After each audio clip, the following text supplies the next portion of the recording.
পাশে মানুষের সাথে আমরা আছি এই বাংলাতে। আপনারা দেখছেন সংবাদ শিরোনাম। দেখলেন তো অনেক কিছু, এবার দেখুন নতুন কিছু। নমস্কার, আমি শ্রাচি। আপনারা দেখছেন সংবাদ শিরোনাম। মানুষকে তাড়াতে গেলে বাংলায় ঢুকতে দেব না। এদিন ব্যারাকপুরের সভা থেকে এমনই হুঙ্কার করেছেন মুখ্যমন্ত্রী মমতা বন্দ্যোপাধ্যায়। চলছে লোকসভা নির্বাচন। আগামীকাল অর্থাৎ 13ই মে লোকসভা নির্বাচনের চতুর্থ দফার নির্বাচন। আর এর আগেই ব্যারাকপুরের আমডাঙ্গায় নির্বাচনী সভা করেন মুখ্যমন্ত্রী মমতা বন্দ্যোপাধ্যায়। এই দিনই তিনি এই মঞ্চ থেকেই তিনি সন্দেশখালীর প্রসঙ্গ তুলে বলেছেন, সন্দেশখালীর মা বোনেদের সম্মান টাকার বিনিময় নষ্ট করেছে প্রধানমন্ত্রী নরেন্দ্র মোদী। এতে তার লজ্জা হওয়া উচিত। কি বলেছেন তিনি, শুনুন। মতুয়াদের আপনি ক্যা করবেন? আপনি ক্যা করে বিদেশি করলে নিঃশর্ত অধিকার দিন, তা নাহলে আপনাকে টুফুয়া করতে দেবো না, বাংলায় ঢুকতে দেবো না। মাথায় রাখবেন, মানুষকে তাড়াতে গেলে। আপনি প্রধানমন্ত্রী হিসেবে আসতে পারেন, কিন্তু বিজেপি নেতা হিসেবে আপনি আগুন জ্বালাতে পারেন না। আমি আগুন জ্বালানোর কথা বলছি।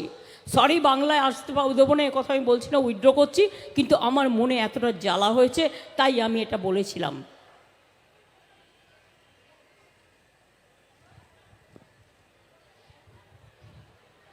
বলে বেড়াচ্ছে আমাদের কে নাকি বলেছে সব মন্দির নাকি ভেঙে দেবে। এটা এতই ক্ষমতা, এতই ক্ষমতা। ইন্ডিভিজুয়াল কে কি বলল কি যায় আসে?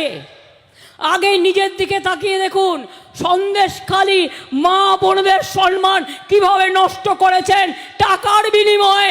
লজ্জা করে না?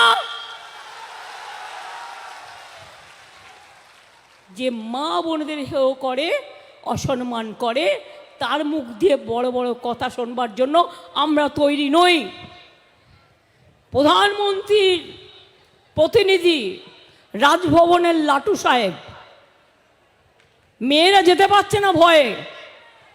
আমি তো কনস্টিটিউশনাল ক্রাইসিসে পড়ে যাচ্ছি, কারণ আমার প্রয়োজন থাকলেও অন্য জায়গায় কথা বলতে হবে, কিন্তু রাজভবনে ঢুকতে পাচ্ছি না, কারণ ভয় পাচ্ছি এই রাজ্যপালের যেসব কীর্তি কেলেঙ্কারি বেরিয়েছে তার জন্য। আজকে কোনো মহিলা যেতে চাইছে না রাজভবনে। কি প্রধানমন্ত্রী, আপনার উচিত ছিল না তাকে পদত্যাগ করিয়ে সরিয়ে নেওয়া? লজ্জা করে না? এখনো সন্দেশখালী নিয়ে মিথ্যে কথা বলে যাচ্ছেন। সন্দেশ তো আপনার জন্য অপেক্ষা করছে। রেজাল্টটা মিলিয়ে নেবেন, রেজাল্টটা মিলিয়ে নেবেন। সন্দেশ মানে হিন্দিতে বলে সন্দেশ, বাংলায় বলে মিষ্টি। संदेश होच्छे देश का खबर क्या है? मोदी जा रहा है, मोदी हार रहा है, मोदी विदाई ले रहा है। মানুষের পাশে মানুষের সাথে আমরা আছি এই বাংলাতে। আপনারা দেখছেন সংবাদ শিরোনাম। দেখলেন তো অনেক কিছু, এবার দেখুন নতুন কিছু।